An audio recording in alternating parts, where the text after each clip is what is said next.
Creating a landing page on Wix is a straightforward process. Follow these steps to build a page that drives conversions. Log into Wix. Go to the Wix website and log into your account. Choose a template or start from scratch.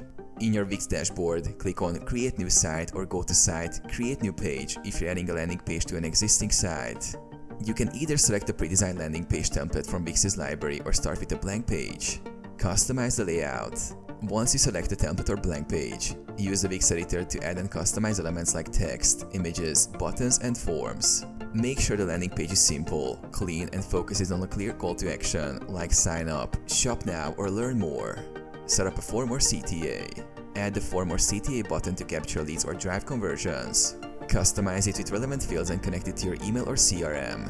Optimize for SEO. Go to page settings and fill out the SEO section, including a clear title, description, and relevant keywords for better search engine visibility. Publish the landing page. After finalizing your design, click Publish to make your landing page live.